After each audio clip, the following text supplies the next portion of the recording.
Ministry of Health and the World Health Organization. Now, earlier on, Chief, I did mention that we shall be hearing from a young person we've got from the Alliance for Accountability Advocates Zambia, Mr. Luchembe M.K Chilufya, and he did attend the meeting the young people had with the Ministry of Youth last week, and Chilu be getting whether or not he's satisfied with the outcome of that particular meeting. Chilu. Thank you so much, Brian. Mr. Chilufya, good morning. How are you? Good morning. It's good to be here. Good to see you back into our studios. Let's talk about the meeting that you attended on Friday. Was it what you thought it led up to? Exactly. I think what I thought it would be is what it was. I think we've had such engagements with the Ministry of Youth. I think coming back from this year's Youth Day, we were presenting similar concerns as young people and demanding for more space to engage the ministry, demanding for more space for youth in decision making. Right. I think these are things that we've been asking from our government and through the Ministry of Youth. So this meeting was exactly the same as we've been having different platforms. Although what was different is, I think, the aspect that government is accepting that it's been sleeping. The Ministry of Youth is accepting that it's been sleeping and it has to work up. But of course, also have, as young people, we're being conscious of this aspect where you're brought to the table and people admit the problem and don't do anything about it. Right. So for us, I think knowing that this has been some kind of normal for the ministry to do, Right. the next thing is setting up the next steps, the advocacy engagement steps that we want to see the ministry working on. Of course, they already agreed upon action plans that were agreed, or the things that were presented during that meeting.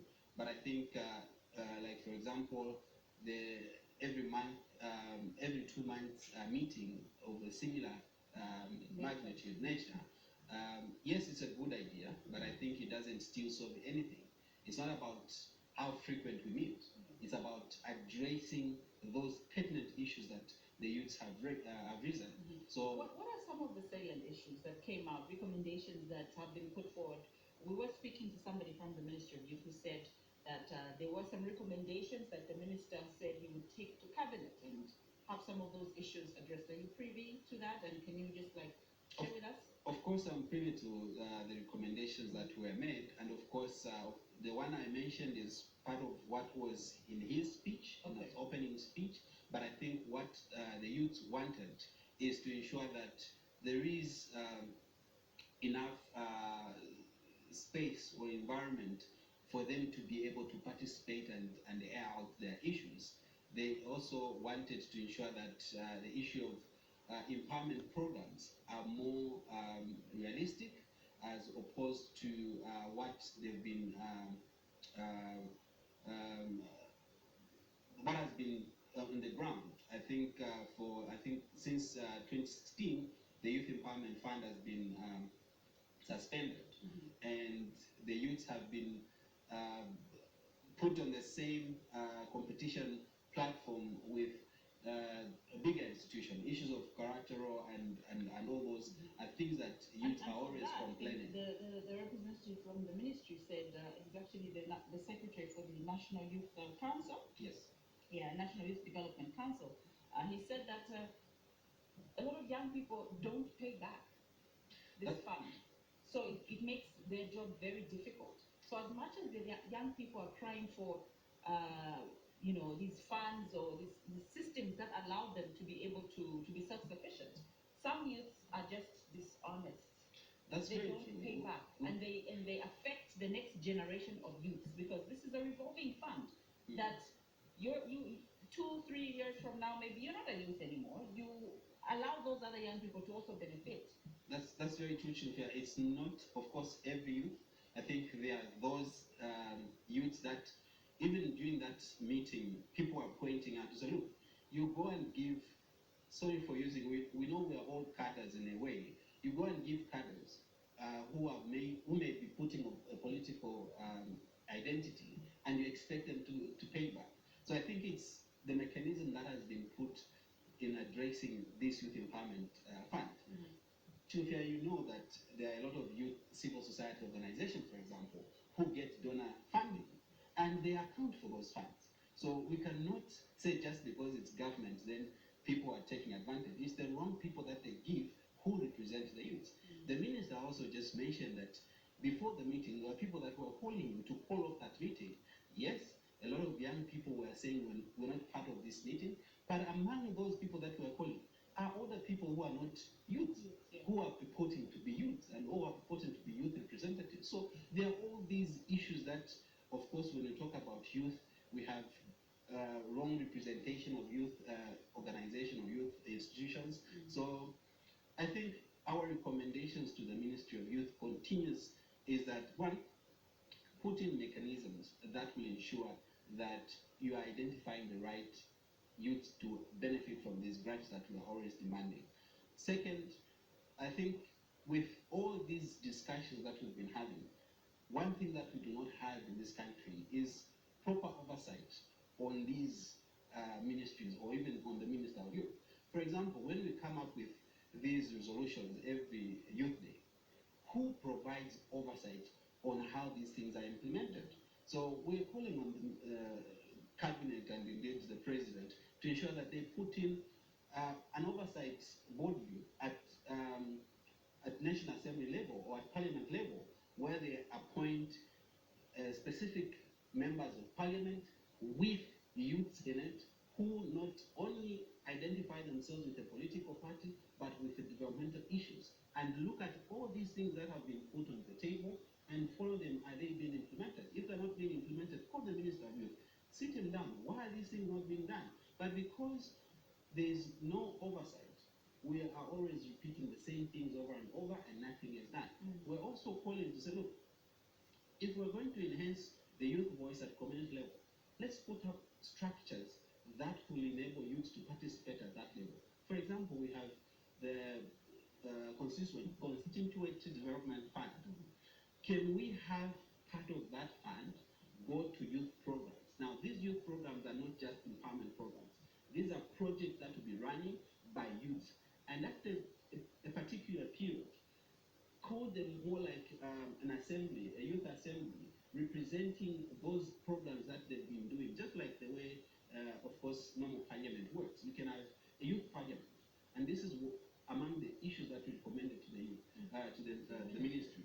Can we have a youth parliament that will report on some of the activities that we'll be doing in our communities? This is at district constituency level, and young people will be called at least once in a year to come to the parliament building and present their activities and what they're doing. And this provides a leadership training for them to start engaging and issues of mentorship, which has been lacking in this country. Yeah.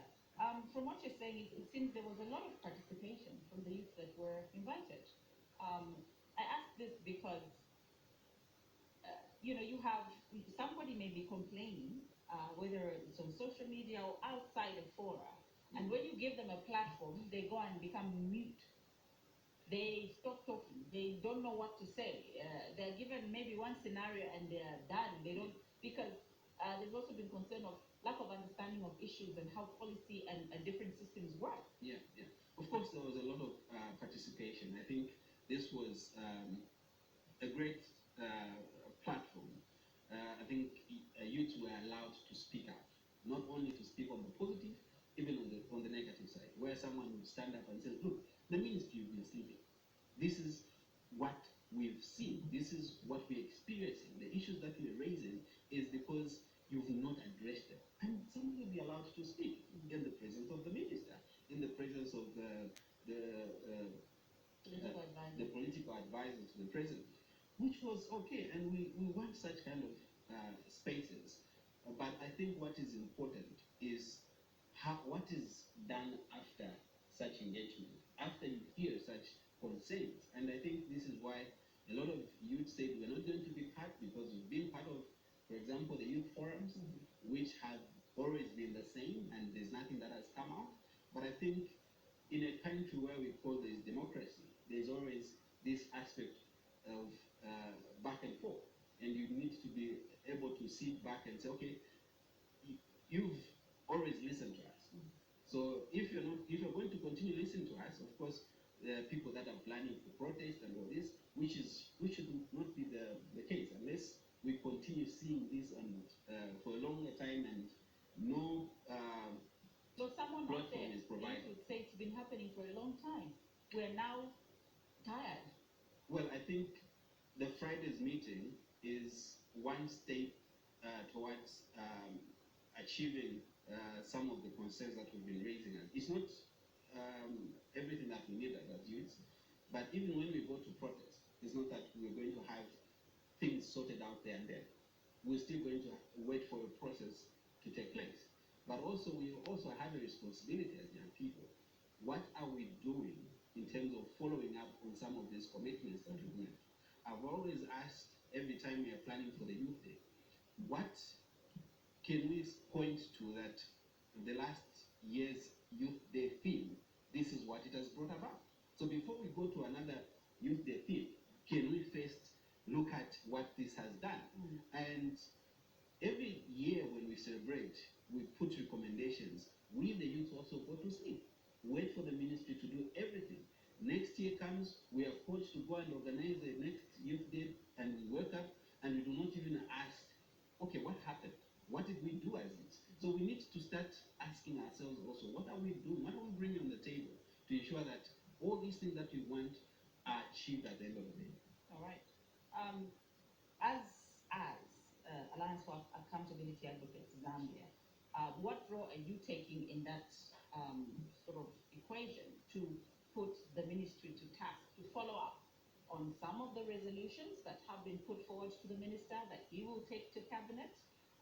What role are you playing to ensure that this doesn't take, by the time you're meeting in the next 2 months, whichever province that will be, some of these issues would have been addressed?